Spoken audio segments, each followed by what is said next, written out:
Jadi agama ini sanad. Agama ini seorang lagi napa? Sanad. Sakjane cara tauhid ya keberatan. Aku ana istilah Baitullah ya keberatan. Wong Baitullah maknane omahe Allah sing takok. Allah manggon wirdi ning Ka'bah. Jadi kita harus ngikuti ulama. Dikatakan Baitullah itu nama penghormatan. Sesuatu itu mulia, maka disebut Baitullah. Bukan berarti Allah nempat di situ. Mergo Allah ndak butuh napa? Tempat. Jadi itu kan jelimet, Mang. Lagi-lagi yang tahu itu ulama. Masjid ya dikatakan Baitullah. Lah nek misale iki masjidé pangeran, malah nek mbok manani lucu. Masjidé pangeran. Jadi iki tempat sujudé pangeran. Nah, kacau kae. Tapi berhubung wong ra paham alhamdulillah demun iki masjidé pangeran. Jajal maknani bahasa Arab. Iki masjidé pangeran, maknani terjemah. Iki tempat kacau. Baru kayak bodoh ora roh nek iku kacau. Jadi kacau. Ya mulane anut ulama. Jadi darani Baitullah apa dikatakan daleme Allah maknane apa idhofatut tasyrif. Napa idhofatut tasyrif maknane omah sing mulia sampai diistilahno daleme Allah. Kalau dalam ngaji-ngaji ulama itu agama ini dari awal unik. Allah melarang sujud kepada batu. Tapi kita sholat itu madhep Ka'bah. Kemudian juga ada batu. Makanya kita harus menanamkan bahwa semua sujud itu lillahi ta'ala. Dan soal ada arah, ya penting arah. Nggak mau arah madhep segoro kidul, repot. Jadi arah itu mau dipakai kesepakatan untuk menunjukkan kalau kita muslim, arahnya sujud itu ke Ka'bah. Tapi tetap sujud kita hanya lillahi ta'alanya karena Allah. Kanjeng Nabi nanti takut yang Yahudi, Muhammad, nak langit bumi itu sok ben hancur pas kiamat. Terus manusa sing mati mulai ini Adam sementara ditakok endi. Jadi nak takok ngono mirip so. Mirip Yahudi. Nak mirip Sugair apa? Nak mirip ngamure. Jadi agama ini selalu disoal pakai akal. Jadi agama tanpa akal ya iso berdiri, tapi kalau terlalu bawa akal itu ya repot. Ya makanya tadi itu pentingnya riwayat. Seorang lagi pentingnya apa? Riwayat. Makanya cara Imam Malik itu enggak suka sama agama di logika itu enggak suka. Karena nanti orang yang punya logika terus merasa lebih punya otoritas terhadap apa? Agama. Ya wis sesuai ngono agama iku angel oleh nerangno sampean agama iku. Sampeyan saiki tak bedheki. Nabi Adam diusir kondi. Swarga. Terus swargane Nabi Adam saiki didakon ndi? Mergo swarga iku luase sak langit bumi. Lah nek iku saiki didakon ndi wong? Swarga lebih luas ketimbang langit. Kan enggak mungkin sesuatu yang luas diletakkan di yang sempit. So, akhirnya Mu'tazilah gak percaya anane swarga zaman Nabi Adam. Jadi swarga sing cerita Adam itu tidak sama dengan surga yang nanti arduhas samawati wal ard. Jari ahli sunnah ya sono. Lah ning ndi wis ra roh pokoke ono. Ya itu kan sama-sama terus diterusno wong debat. Ya sudah guys. Nak cara aku wis mlebu sik kok gampang nerangno nek wis bar roh. Secara teori kan gitu, ora roh kok nerangno ya sakwise. Bro. Ya sudah, sampeyan bu swarga wae lagi apa? Lagi nerangno. Pas aku nerangno kowe ra ning swarga, ya wis ra ketemu. Wis kono enak nang cangkem elek ngono wis aku ben nerangno kowe ra ning kono, ya wis akhire gak. Apa cocokan sampeyan? Aku tak nerangno swarga lah sing kono ben nerangno neraka. Mergo roe neraka. Agama itu unik. Ya karena tadi apa ya? Dari awal agama ini di kaum yakilun, tapi akal yang berlebihan itu ya mengganggu agama. Ya sudah, makanya saya ulang lagi itu riwayat ya. Sebagian ini apa? Riwayat. Inna hadzal ilma dinun fangzuru amman ta'khuduna dinakum. Agama ini ilmu. Kemudian kamu harus dari sanad yang benar, ya. Dari sanad yang apa? Dari sanad yang benar. Ya sudah seperti itu. Mana itu kulo nu setuju model kayak sholat sunnatas safar tidak harus madhep kiblat terus. Jadi agama ini sudah unik. Misalnya gini, sholat fardu kan wajib madhep kiblat, tapi ada sholat yang nggak usah madhep kiblat, yaitu sunnatas safar. Misalnya orang di pesawat gini-gini. Karena guling-gilingan, hakikatnya kiblat itu tidak fokus kita namun Allah Subhanahu wa Ta'ala. Jadi memang agama, tapi lagi-lagi itu butuh riwayat. Seorang lagi butuh riwayat. Kalau nggak pakai riwayat terus kok Abu Nawas kabeh. Karena tadi Amerika, seorang lagi Amerika, itu kalau dibor pas New York itu kena Ka'bah. Lah logikanya kalau arahnya pas itu kan bebas arah. Berarti orang Amerika oleh sholat bebas. Tidak bisa seperti itu, ya tetap anut konsensus ulama sana atau tradisi sana, kiblat itu ngambil arah mana. Karena dia pas. Ya bumi yang ada arah itu secara akal kan hanya rubuk 1/4. Makanya kalau kamu belajar falak itu ada rubuk. Lainnya itu sudah ada arah. Misalnya bumi bulat bola, yang sama atas dikatakan sama-sama di atas. Ya kadarnya hanya 1/4. Lainnya itu sudah dikatakan samping. Makanya seperti Denmark, itu ada daerah yang siang itu sampai 3 bulan, entah berapa siklus sekian puluh tahun. Ada yang lebih lama siangnya, sampai 18 jam. Kalau di Eropa kadang puasa itu sampai 18 jam. Ada yang selalu nggak kena matahari, kayak kutub utara, kutub selatan. Nah makanya kalau misalnya sholat itu ngikuti apa? Kalau ngikuti matahari orang kutub sholatnya hanya maghrib, isya, subuh. Gak wajib poso orang tahu ono berino misalnya. Ya tidak bisa seperti itu. Jadi kalau nuruti logika kan terus berdebat terus. Tapi kalau nuruti rasa sebagai hamba. Orang kutub butuh sujud sama Allah, orang kutub butuh loyal sama Allah dengan memperlakukan puasa. Ya sudah, akhirnya kita harus puasa. Nah, lalu kalau ukurannya matahari, mereka tidak punya matahari. Memangnya puasa itu penyebabnya wujudnya matahari, apa penyebabnya loyalitas sama Allah Subhanahu wa Ta'ala? Loyalitas. Kalau penyebabnya matahari ya, berarti kalau nggak ada matahari, nggak usah apa? Tidak usah seperti itu cara berpikir, makanya ngikuti ulama. Karena ulama yang tahu tradisinya Allah dan Rasul. Ya seorang lagi ulama yang tahu tradisinya Allah dan Rasul. Meskipun ya kadang saya enak dewe ulama. Mergo ya kadang ya mau kalau bolak-balik ngomong gak diterang nombek cangkem elek ora paham-paham.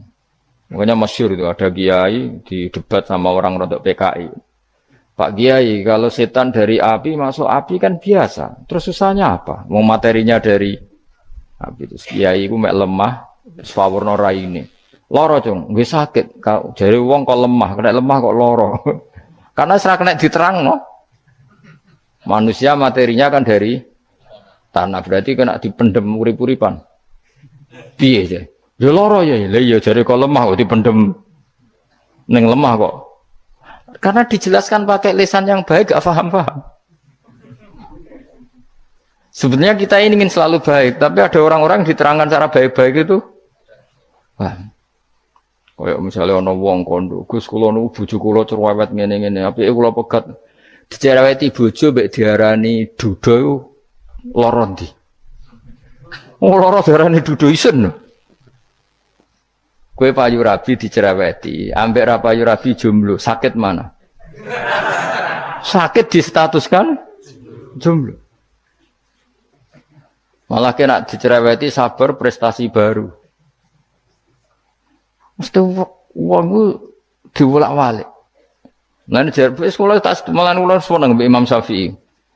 Kue dirasani wong ning ngarepmu, diomongi, ambek dirasani seneng ndi? Seneng dirasani cara kowe. Dari Imam Syafi'i bukti kewibawa, bukti ini ngomong dengan ngarepmu rawani. Jadi Imam Syafi'i itu rileks urip. Ya Aba Abdillah, orang yang tadi muji-muji jenengan itu kalau di luar maki-maki jenengan. Jadi alhamdulillah. Kok bisa itu kan bukan pengkhianatan. Berarti saya wibawa, di depan saya enggak berani itu. Wong iku sowan Imam Syafi'i, ya cium tangan ya hormat. Tapi setelah di luar menghujat. Singkat cerita dilaporkan ke Imam Syafi'i. Orang yang tadi nyium tangannya jenengan itu di luar ngerasani jenengan. Jadi Imam Syafi'i, alhamdulillah berarti aku wibawa, mendengar kurawani. Ya dianggap enteng saja. Terus ada orang misoi Ja'far Shadiq. Sayyid Ja'far Shadiq itu Sayyid putune Nabi, orangnya soleh, alim. Gurunya Abu Hanifah. Di antaranya gurunya Abu Hanifah itu Sayyid Ja'far Shadiq. Itu kalau dihujat orang diomongin ini. Dimaki-maki. Sampai ke rumah. Pas mau masuk rumah, kamu masih ingin maki-maki saya? Iya. Tak tunggu sampai selesai. Setelah selesai, sudah, sampun, sudah. Masih emosi orang, sudah. Kamu misoi saya berdasar apa yang kamu ketahui. Yang tidak kamu ketahui lebih banyak, maka saya tunggu. Izin. Izin sampai terus ketika ditanya, kenapa engkau sabar ketika jenengan saya pisui? Orang ini akhirnya tobat, mencium tangannya, mencium lututnya. Jawab saya Ja'far Shadiq ini. Aturahu tu'sokurhan, aturahu yu'sokurhan. Kowe ora ngrafaham kalimat itu, tapi tak terangkan ben dadi wali. Kowe roh pangeran. Ya tahu.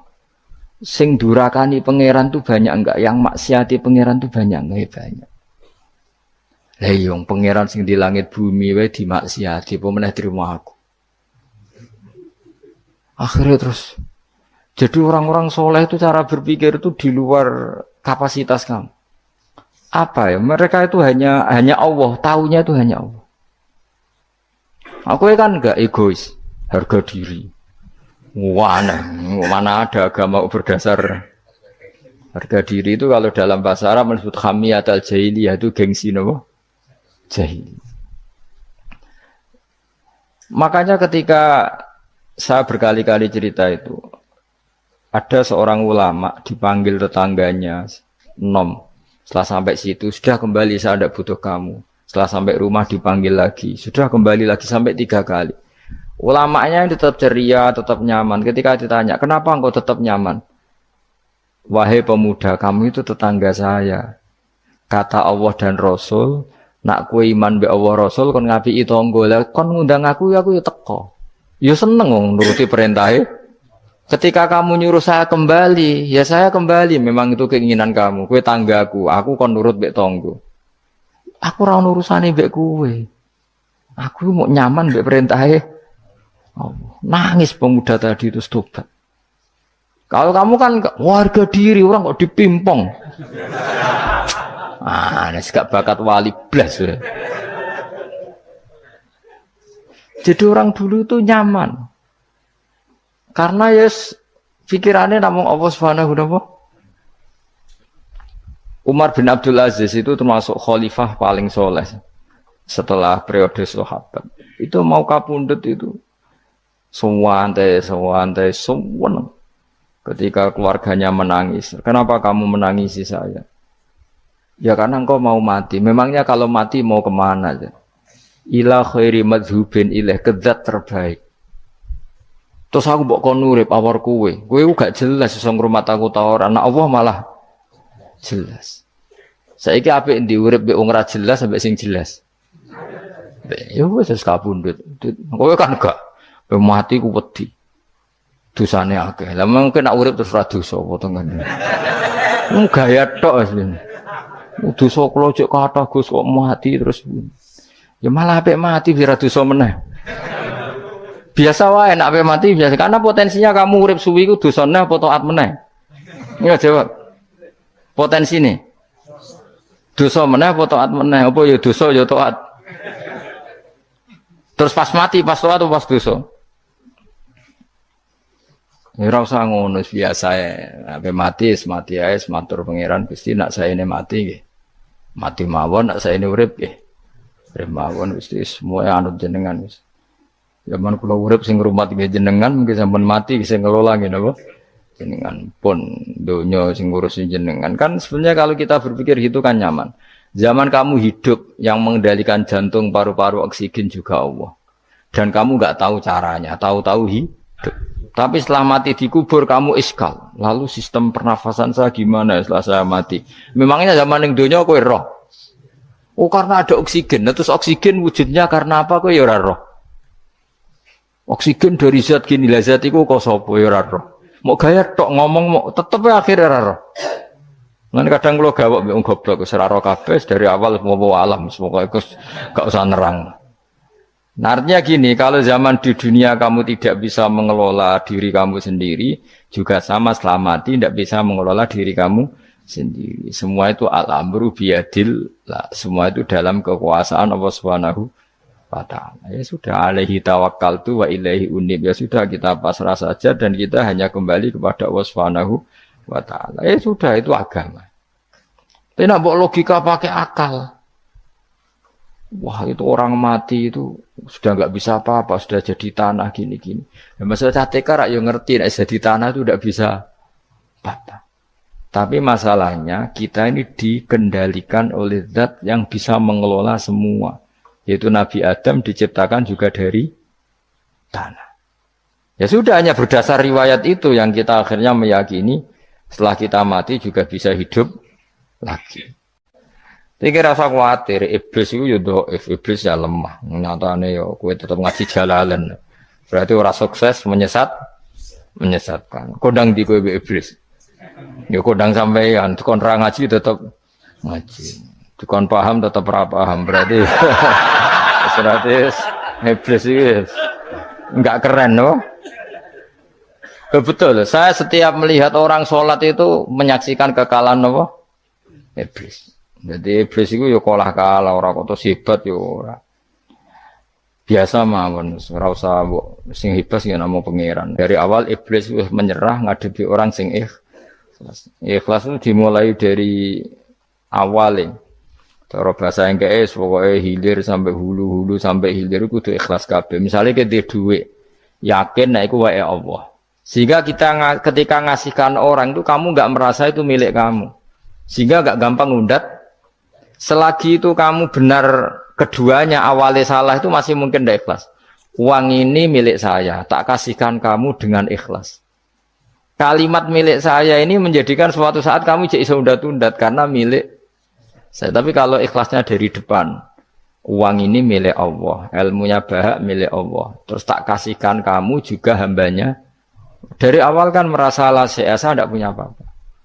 Tapi selagi saya ikhlasnya hanya separuh. Ilmu saya tak kasihkan kamu karena Allah, berarti masih potensi enggak ikhlas ya. Jadi kalau ngelatih ikhlas itu harus dua-duanya. Kamu punya uang milik Allah, punya ilmu milik Allah, punya jabatan milik Allah, kemudian kamu kasihkan sesuai perintah Allah, itu lebih mudah ikhlas karena la haula wala quwata illa billah. Selagi masih separuh saja salah, itu potensi berikutnya juga ikut salah. Misalnya aku ngurmat yatim kok ikhlas, duitku tak kena. Kata duitku itu menjadikan suatu saat. Dulu tak rumat, saiki jebule lali aku. Tapi kalau alhamdulillah saya pernah digerakkan Allah ngurmat yatim dengan milik Allah juga. Sehingga kita sekedar pernah melakukan ketaatan ini senang. Enggak penting berikutnya anak yatim ini nanti peduli kita apa enggak, enggak penting. Itu ikhlas ya. Ikhlas itu sesuatu yang semuanya lillahi ta'ala. Ya, inna sholati wa nusuki wa mahyaya wa mamati lillahi rabbil alamin. Masyhur itu khilafnya ulama. Apakah malaikat itu termasuk umatnya Kanjeng Nabi Muhammad sallallahu alaihi wasallam? Ada ulama yang mengatakan cara pandang Nabi diutus itu untuk mensolehkan yang tidak soleh atau mensolehkan yang potensi tidak soleh. Kan orang itu ada dua. Ada yang memang tidak soleh disolehkan. Ada yang potensi tidak soleh. Sebetulnya sudah soleh, tapi potensi juga tidak soleh. Terus disolehkan. Nah malaikat ini kan tidak berpotensi maksiat. Sehingga agak butuh nabi. Seorang lagi, malaikat itu kan enggak mungkin tidak soleh. Selalu soleh. Berarti enggak butuh nabi. Itu cara pikiran Imam Suyuti. Sehingga dia mengatakan Quran itu memperingatkan semuanya kecuali malaikat, karena malaikat tanpa diperingatkan sudah soleh. Tapi kata ulama yang lain tidak seperti itu. Malaikat tetap senang sebagai umatnya Rasulullah Shallallahu Alaihi Wasallam karena butuh status tasyrif. Tasyrif itu keren. Nanti ditakoki kowe melok kelompok sapa? Melok kelompok Kanjeng Nabi Muhammad Shallallahu Alaihi Wasallam. Sehingga kalau nanti ditanya Allah, mimman anta misalnya, min ummati habibika Muhammad. Itu keren. Kayak termasuk umatnya kekasihmu Nabi Muhammad Shallallahu Alaihi Wasallam. Lalu kamu ngikuti apa? Yo min ahsani kitabik, mengikuti kitab terbaikmu ya Allah.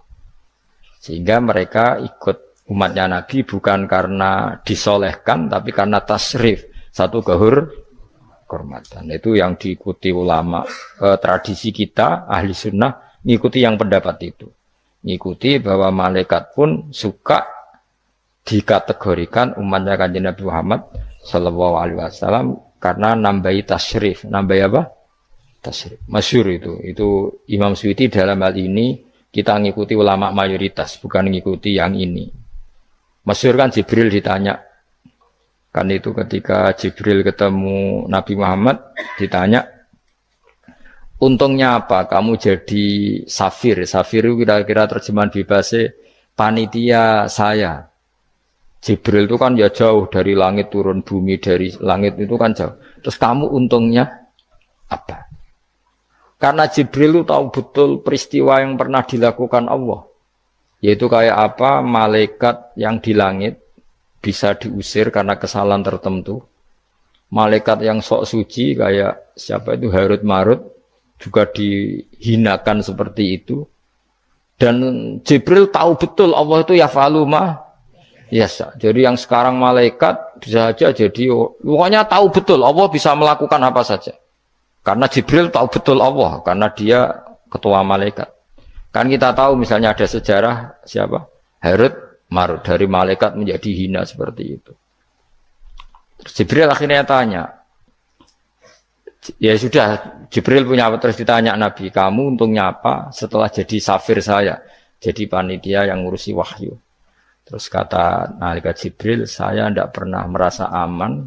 Apakah saya selalu dalam posisi ini, posisi terhormat, kecuali setelah menjadi safir, menjadi pelayan kamu, ketika aku distatuskan oleh Allah, apa itu? Innahu laqaulu rasulin karim dzi quwwatin indadil arsy makin muta'in tamma amin. Terus ganti fa amin tu ba'du. Baru setelah itu saya merasa aman, bahwa posisi saya aman karena Quran itu abadi ila yaumil qiyamah ila mala mi'adalah. Semuanya Quran itu abadi dan di Quran itu saya distatuskan muta'in sama amin. Berarti saya merasa aman, tidak akan dirubah kestatusan saya malaikat semenjak saya jadi safirmu. Intinya Jibril juga mendapat kehormatan karena ngitmai Quran. Paham ya? Makanya kita di sini mengatakan ini pendapat Imam Suyuti, tapi hampir semua ulama berpendapat apa? Malaikat pun ikut mendapat berkahnya Kanjeng Nabi Muhammad Sallallahu Alaihi Wasallam. Jenenge apa? Berkah tasrif. Napa berkah napa? Tasrif. Jadi punya status kehormatan. Nah, yang dikatakan Imam Suyuti itu murni logika. Murni logika tadi, yang namanya Quran itu memberi peringatan supaya yang enggak soleh menjadi soleh. Dan malaikat tidak butuh itu karena sudah selalu soleh. Ya, jadi itu logika saja. Tapi kita berkeyakinan malaikat pun butuh, tapi untuk kehormatan.